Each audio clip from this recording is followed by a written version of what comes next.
Barakatah Yahweh, Barakatah Yahweh Shah, Barakatah Yahweh, Barakatah Yahweh Shah, Bahashem, Rakakwadash. Double honor to the apostles, the elders, salutations to you, sincere brothers, teaching in truth and in sincerity. This lesson will be entitled Parenting 101. Lord, will you are edified. This video was inspired by 42 Doug kissing his son.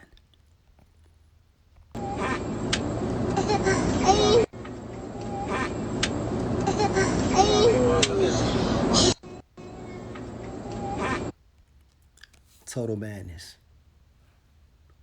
If or when his son becomes a flamer, who is responsible?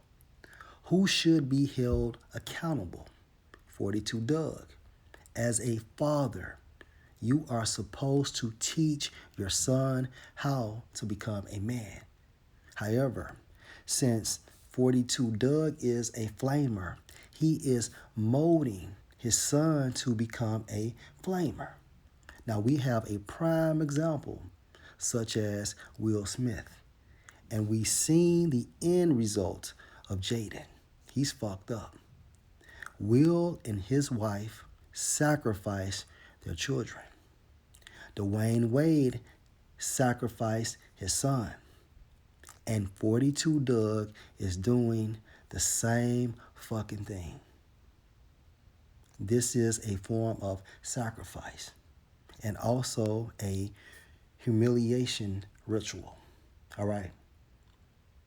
This is what happens when you are employed by the industry.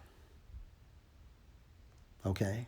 This is what happens when you are employed by the industry. And you have to participate in these satanic rituals in order to maintain your livelihood. Okay?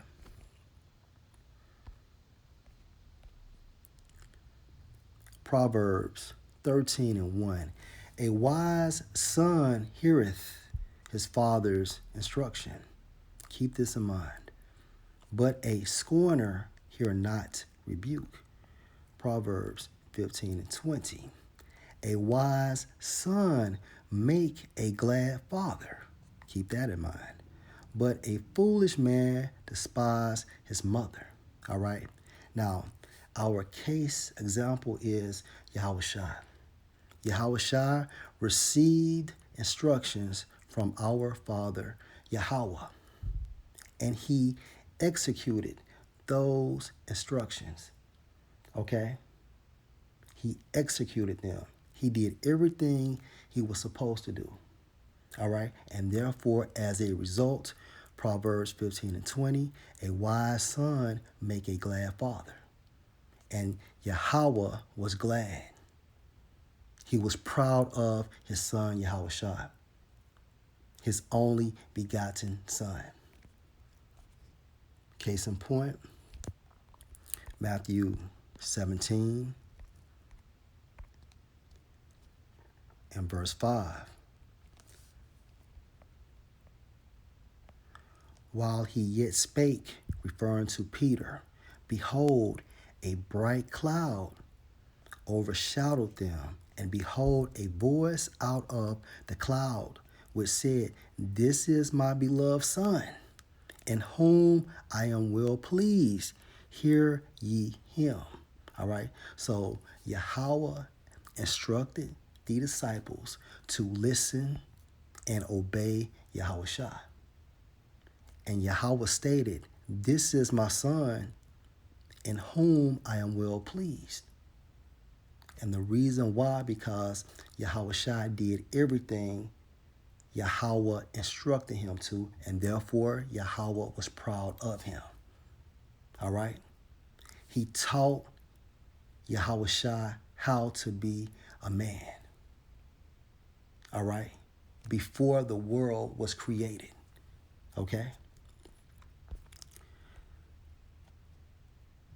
Parenting 101.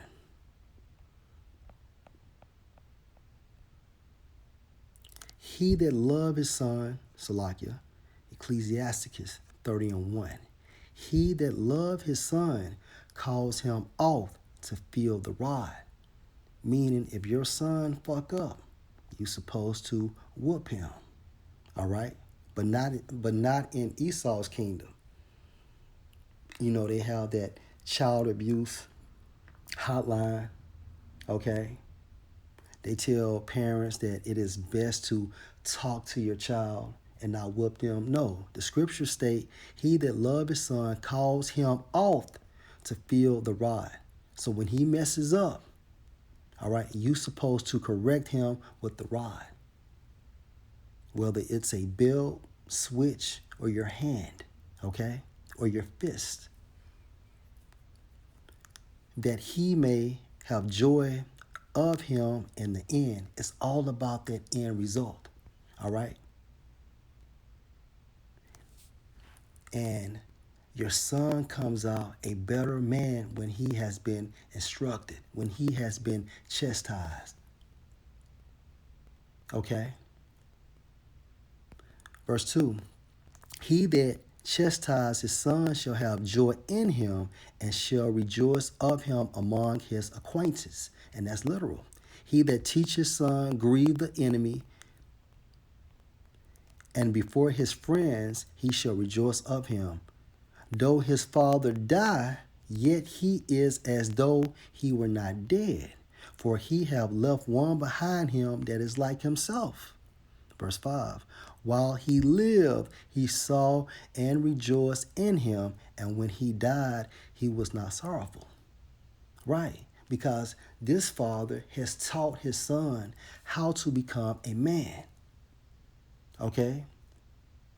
And the end result was good because of these instructions, because of this one-on-one parenting, and because of chastisement.